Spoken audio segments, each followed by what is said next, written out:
Ici, petit f est une fonction définie sur un ouvert U d'un espace vectoriel normé de dimension finie et à valeur dans un espace vectoriel normé de dimension finie. Et A désigne alors un point de U. On dit alors que f est différenciable en A si f admet un développement limité en A à l'ordre 1, c'est-à-dire quand on peut écrire f de A plus h pour un vecteur déplacement h quelconque tendant vers le vecteur nul sous la forme f de A plus un vecteur qui va dépendre linéairement du vecteur déplacement h plus un petit o de h.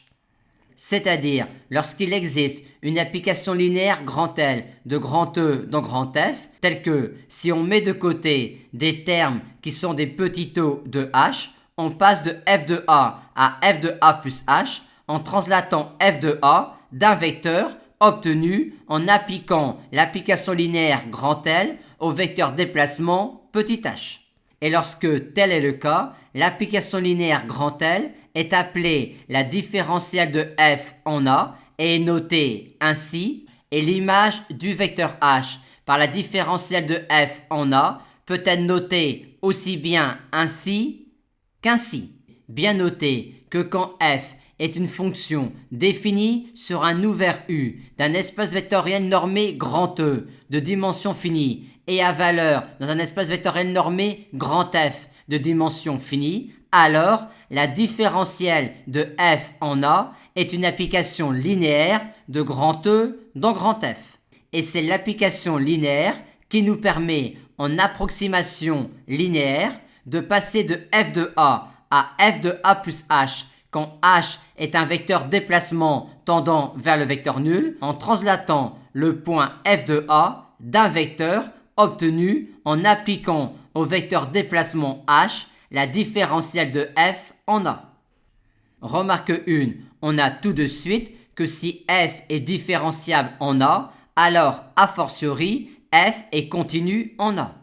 Voyons maintenant nos premiers exemples de différentiel de f en A pour des applications petit f particulières. K1, si f est constante sur U, alors f est différenciable en tout point de U et la différentielle de f en tout point A de U est l'application linéaire nulle de E dans grand F. K2, dans le cas particulier où f est une application linéaire U, une application linéaire U de E dans F est différenciable en tout point de E, et la différentielle de U en un point A quelconque de E est tout simplement l'application linéaire U. En d'autres termes, en tout point A de U, la différentielle de U en A est l'application linéaire qui est un vecteur H lui associe U de H. Étant donné que quand U est une application linéaire, on passe exactement de U de A à U de A plus H en translatant U de A du vecteur U de H.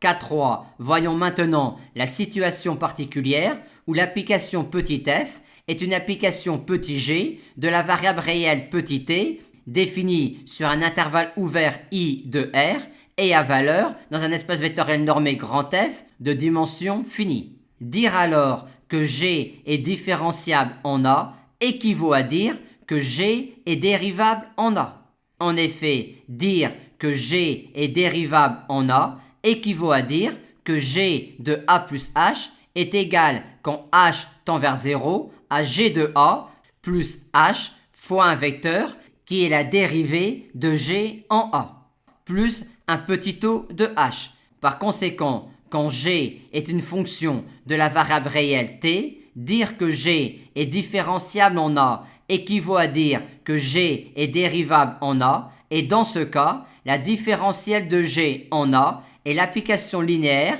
qui a un réel déplacement petit h, lui associe le réel déplacement petit h multiplié par le vecteur dérivé de G en A. Étant donné que quand G est une fonction de la variable réelle t, en approximation linéaire, on passe de G de A à G de A plus H en translatant G de A du vecteur qui est le vecteur réel déplacement H multiplié par la dérivée de G en A. Et bien noter alors quand g est une fonction de la variable réelle petit t, le lien entre la différentielle de g en A et le vecteur dérivé de g en A.